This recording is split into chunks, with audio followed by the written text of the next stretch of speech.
L'annonce a été tranchée ce jeudi. Kofi Annan, ancien secrétaire général des Nations Unies et actuel médiateur international, a annoncé qu'il démissionnerait de son poste d'envoyé spécial en Syrie. Il s'est dit frustré par les incessantes disputes au sein des Nations Unies. Ce reportage nous en dira plus sur sa décision.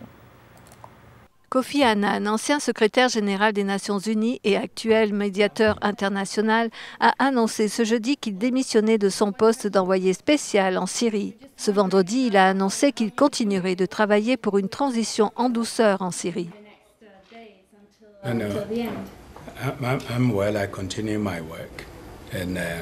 Je vois bien, je poursuis mon travail. Je suis en contact avec les différentes parties. J'ai parlé du problème à différents ministres des Affaires étrangères. Je suis aussi en contact avec la direction des Nations Unies et notre équipe sur le terrain. Nous faisons ce que nous pouvons et nous allons assurer une transition en douceur.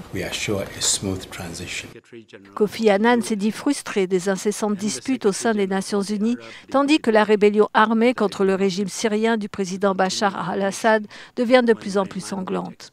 La mission de Kofi Annan était construite autour d'un cessez-le-feu signé en avril dernier qui n'a jamais été appliqué ni respecté et les combats se sont intensifiés dans les régions de Damas et d'Alep. Kofi Annan a souhaité bonne chance à son successeur.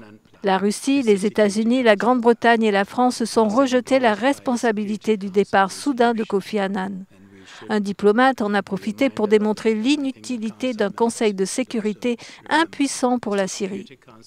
La Syrie a exprimé des regrets à l'annonce du départ de Kofi Annan. Ce dernier a suggéré que l'armement continu de tous les antagonistes en Syrie et l'impuissance du Conseil de sécurité l'avaient empêché de trouver une solution diplomatique à la situation.